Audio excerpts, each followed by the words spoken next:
buenas tardes. Nos encontramos nuevamente en la sección de entrevistas del Departamento de Química de la UAM Iztapalapa. Y en esta ocasión tenemos el gusto de presentar al doctor Alberto Rojas Hernández. Hola Alberto, ¿cómo estás? Hola, ¿qué tal, Pati? Muy bien, gracias. Si estás tú de acuerdo, podríamos iniciar leyendo una semblanza de tu trayectoria en el área de la química. ¿Te parece bien? Sí, claro. Entonces, lo que voy a hacer es leer un poco sobre esta semblanza. El profesor Alberto Rojas Hernández estudió la licenciatura en Química en la Facultad de Estudios Superiores Cuautitlán de la UNAM, obteniendo el título de químico en 1981. Obtuvo también el grado de maestro en ciencias en la Facultad de Química de la UNAM en 1988 y el grado de doctor en ciencias en el Departamento de Química de la División de Ciencias Básicas e Ingeniería de la UAM Iztapalapa en 1995. Realizó una estancia postdoctoral con el profesor Joseph Havel del Departamento de Química Analítica en la Facultad de Ciencias de la Universidad de Masaryk en la República Checa en 1996. Es profesor titular C de tiempo completo con contratación por tiempo indeterminado, adscrito al área de Química Analítica del Departamento de Química de la UAM Iztapalapa desde 1986 hasta la fecha, es decir, casi 35 años. Sus líneas de investigación son la fisicoquímica de soluciones acuosas y no acuosas, la especiación química, la quimiometría y la electroforesis capilar. Una de las principales líneas de investigación del doctor Alberto Rojas es el estudio del equilibrio químico en sistemas multicomponentes y multireaccionantes. Tanto la descripción de los procesos químicos en esos sistemas como la determinación de constantes de equilibrio de ellos por diferentes métodos. Sus investigaciones han sido financiadas por diversas instituciones como el CONACYT, el IMP, la Red SEATA del PRODEP. También fue parte de un proyecto de la Red Alfa de la Comunidad Europea, donde participaron varias instituciones europeas y latinoamericanas. Su labor académica le ha permitido dirigir 16 proyectos interminales de licenciatura en la UAM Iztapalapa, 20 tesis de licenciatura en la UNAM, 21 tesis de maestría y 16 tesis de doctorado. Ha publicado alrededor de 135 artículos de investigación y docencia en revistas de circulación internacional con arbitraje, la mayoría registradas en el Journal Citation Reports, JCR, en los temas de su especialidad e interés. En promedio, según los índices del Web of Science y de Scopus, ha recibido unas 1,670 citas a su trabajo con un índice H de 21. Ha escrito del orden de 10 artículos de divulgación y 3 libros editados por la UAM Iztapalapa. Ha fungido como árbitro de múltiples revistas como Contactos, Educación Química, el Journal of Chemical Education, Talanta, Journal of Physical Chemistry, Inorgánica Química, ACTA, entre otras. Ha sido evaluador académico de proyectos CONACYT. Asimismo, también ha participado en procesos de evaluación para el Ceneval y el CONAE. Ha coeditado del orden de 10 libros de memorias que compendian trabajos de investigación y docencia presentados en diferentes congresos nacionales de química analítica, organizados por la Asociación Mexicana de Química Analítica. Fue miembro de los comités editoriales de las revistas Educación Química de la Facultad de Química de la UNAM y Contactos de la División de CBI de la UAM Iztapalapa. Es miembro de la Sociedad Química de México, la Sociedad Mexicana de Electroquímica, la Asociación Mexicana de Química Analítica y la American Chemical Society. El doctor Rojas Hernández ha sido miembro de múltiples órganos colegiados, tanto en la UNAM como en la UAM. Fue jefe del Departamento de Ciencias Químicas y miembro de la Comisión Dictaminadora de Ciencias Químicas de la FES Cuautitlán, UNAM. Fue jefe del Departamento de Química de la UAM Iztapalapa.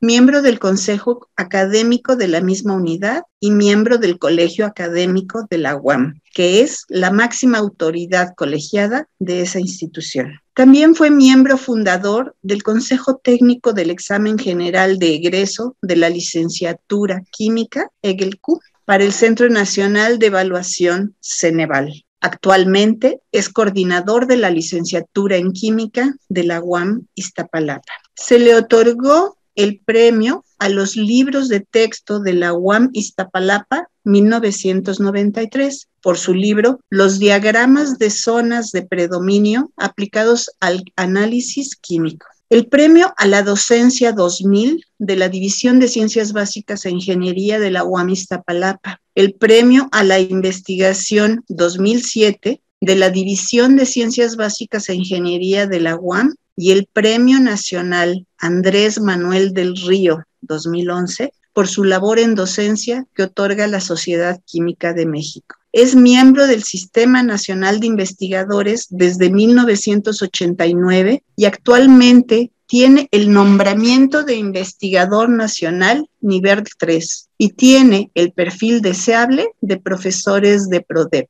de la SEP desde 2003. Pues bienvenido, Alberto. Gracias. Es realmente un placer para mí el poder entrevistarte. ¿Nos podrías responder algunas preguntas que podríamos hacer para más o menos familiarizarnos en cómo fue que tú llegaste aquí a la UAM Iztapalapa?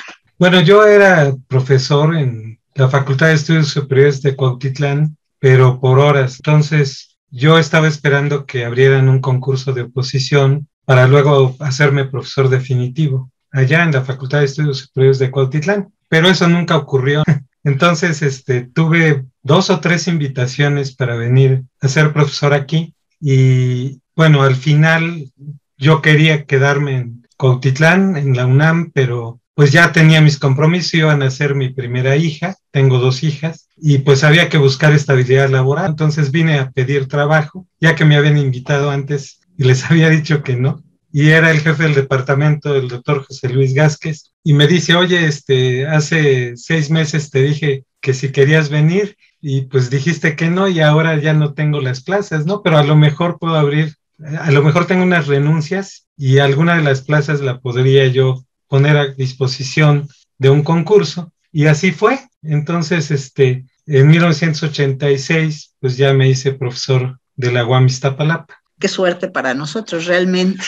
No, suerte para mí, la UAM me rescató, realmente. Si no, yo no sé si estaría dando clases o estaría en la industria o qué estaría haciendo. Claro, no sabe uno cuál es el destino cuando cambia uno pequeñas cosas, ¿no? Realmente. Así es, sí. Oye, y de toda tu experiencia, que ya son muchos años, 35 años, de estar en la Universidad Metropolitana, ¿nos podrías contar alguna de esas anécdotas que debes de tener muchas en tus 35 años? Mira, tengo efectivamente varias anécdotas. De hecho, estuve pensando y yo creo que tengo 2 que tienen su moraleja. Entonces, si me dejas, voy a hablar de las adelante. 2. Entonces, pues ya estaba yo dando clases aquí en Química Analítica y el curso de Química Analítica 3 era un curso de separaciones analíticas. De hecho, todavía lo es. Y hacia el final del curso había que entrar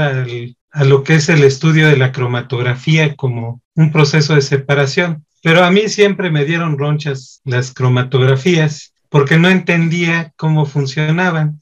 Entonces, un día traté de explicar los fundamentos de la cromatografía, como se acostumbraba en aquel tiempo, más o menos hacia la década de los 80s, que era explicando un proceso de separación que es el reparto Craig, pero pues no lo pude explicar y eso me frustró mucho y me sentí muy mal. Y dije, no, la próxima vez que lo tenga que dar, yo lo voy a entender para poderlo explicar bien. Y entonces me puse a estudiar cómo funcionaba el reparto Craig y entendí cómo funcionaba ese proceso y entonces ya lo pude explicar en la otra clase que me tocó Química Analítica 3, pero pues yo estaba muy contento porque ya había podido explicarlo bien, y al final de la clase, como siempre, pues le pregunté a mis alumnos, oigan, pues entendieron cómo ocurre el proceso y todo, y levanta una compañera la mano, una alumna, que no era muy brillante, por cierto, y era bastante floja, y me dice, oye, pero te voy a mostrar cómo funciona el reparto de Craig, así en una esquemita, muy rápidamente. Entonces voy a compartir mi pantalla para que la veas. Claro.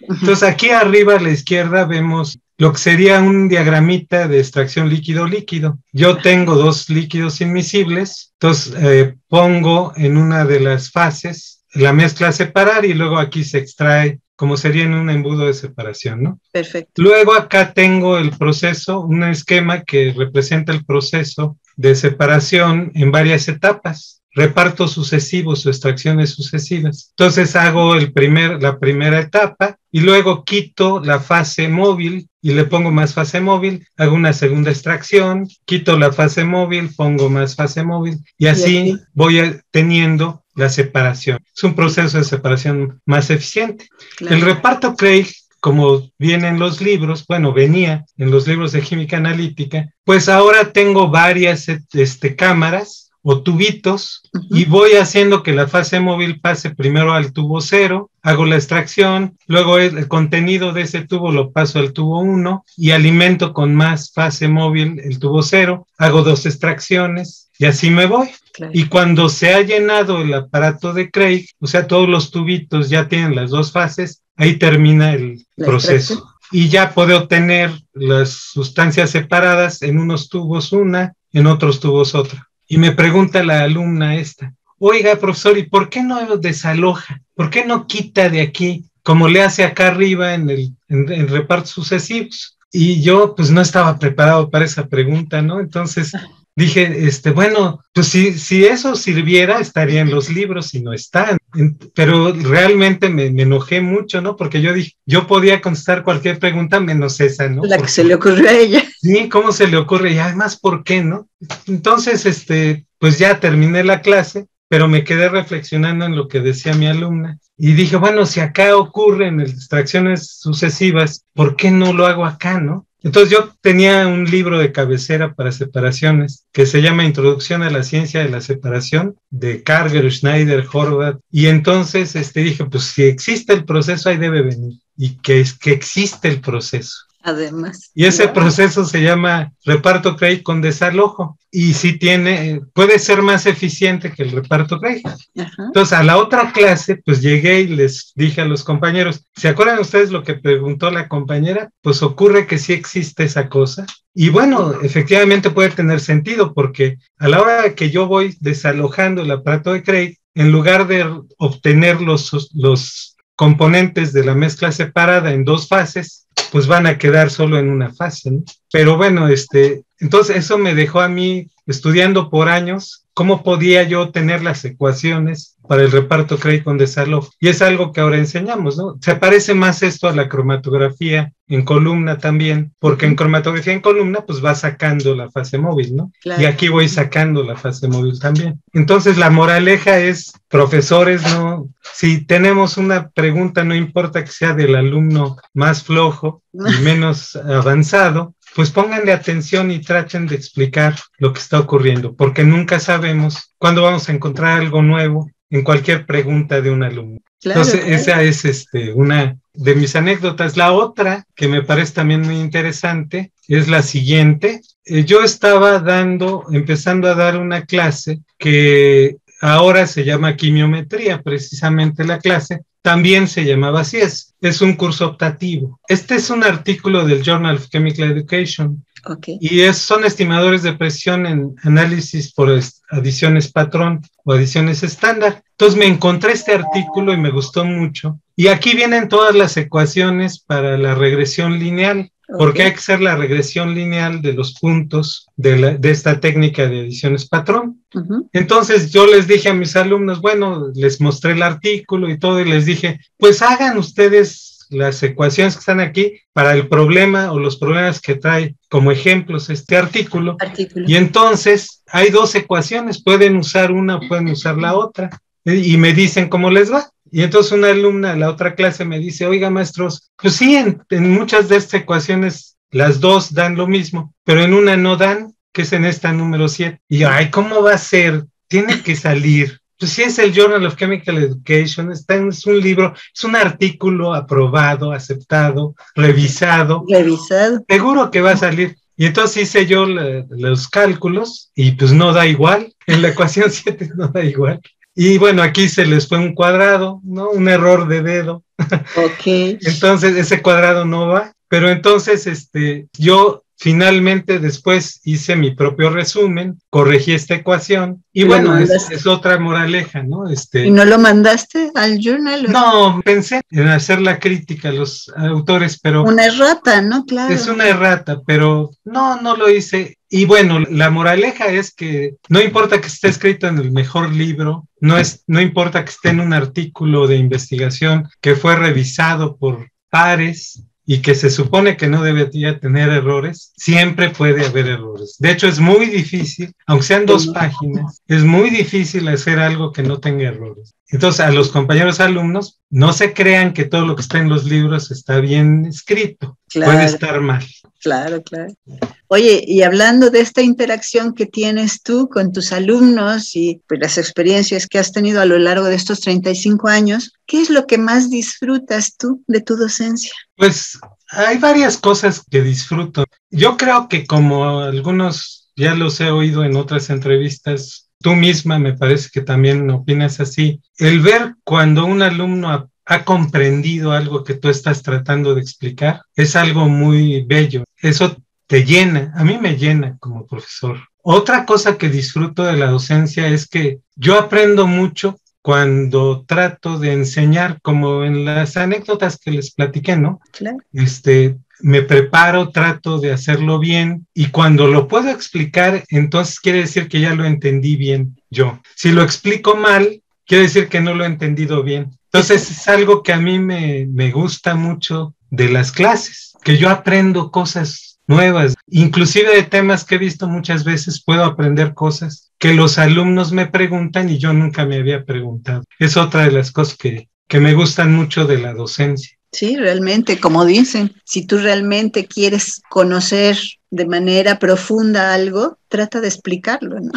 Así y en ese momento te van a surgir a ti todas esas dudas, todas las mismas inquietudes que les originan a tus estudiantes, ¿no? Sí. Así es. Oye, y en el aspecto de investigación, ¿cómo llegaste a tu línea principal de investigación? Mi línea principal de investigación, como decías tú en mi semblanza, es el estudio de los sistemas multicomponentes y multireaccionantes. Y ese estudio lo empecé yo hace tiempo, cuando era alumno todavía. Aprendí a hacer diagramas de Purvé, diagramas de potencial en el eje de las ordenadas, como función del pH en el eje de las abscisas. Entonces, en Cuautitlán, cuando yo era profesor de Cuautitlán, yo tenía que explicar en un curso, que es nuestro equivalente aquí de Química Analítica 2, que tiene que ver con formación de compuestos de coordinación, cómo se ven afectados por el pH, por ejemplo, o los procesos de oxidorreducción, cómo se ven afectados por el pH o por acomplejantes. Entonces, yo decía, si existe esta representación gráfica, en el caso de los sistemas de oxidorreducción, ¿por qué en los de compuestos de coordinación no puedo hacer una representación bidimensional?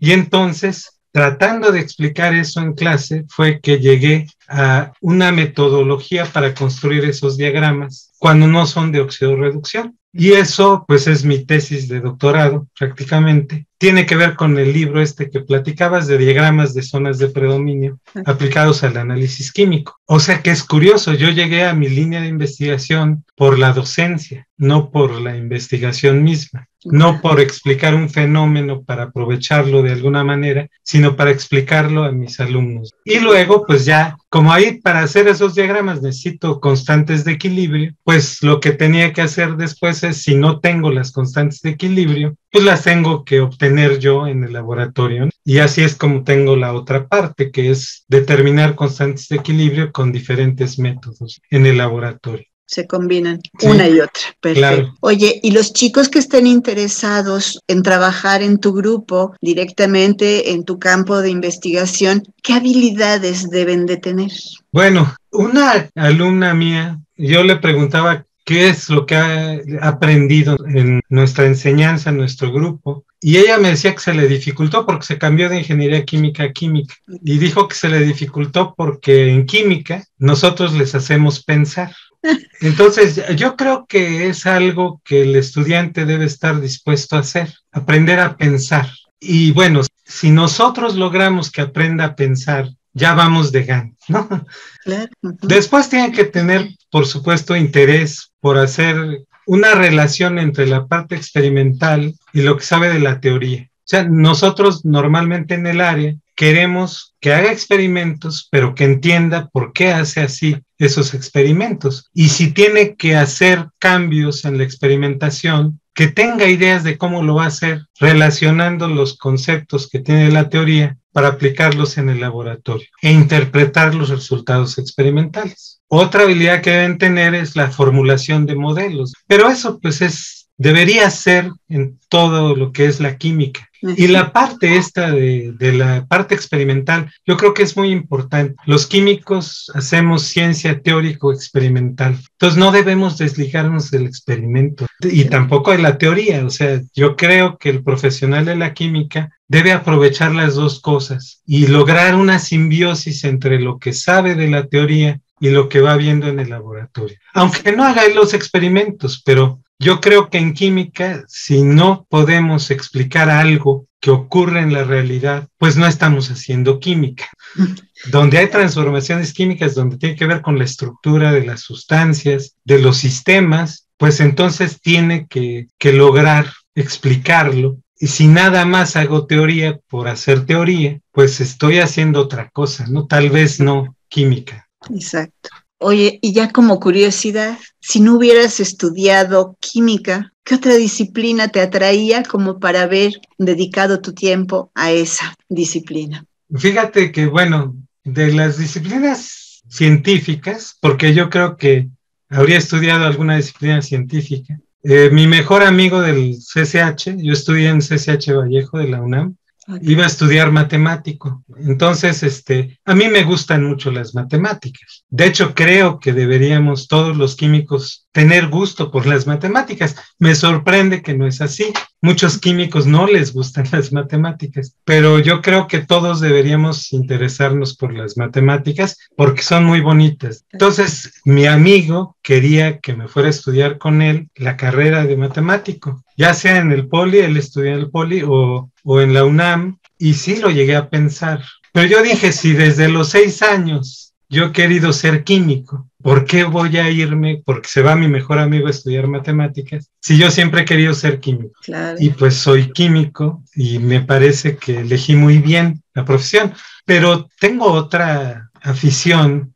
Cuando yo era alumno en el CCH también estuve en un coro, ¿no? Desde la secundaria estuve en el coro de la secundaria y luego estuve en un coro en CCH Vallejo y ahí, pues parece, según que tenía yo muchas habilidades para cantar. Desde la primaria nos hicieron una prueba en la primaria del coro de Bellas Artes y bueno, me seleccionaron, solo que por una u otra razón ya no fui a hacer la prueba final para ver si me quedaba en el coro infantil de Bellas Artes, pero sí me habría gustado ser cantante. Mira, wow, cosas que jamás se puede uno imaginar, ¿no?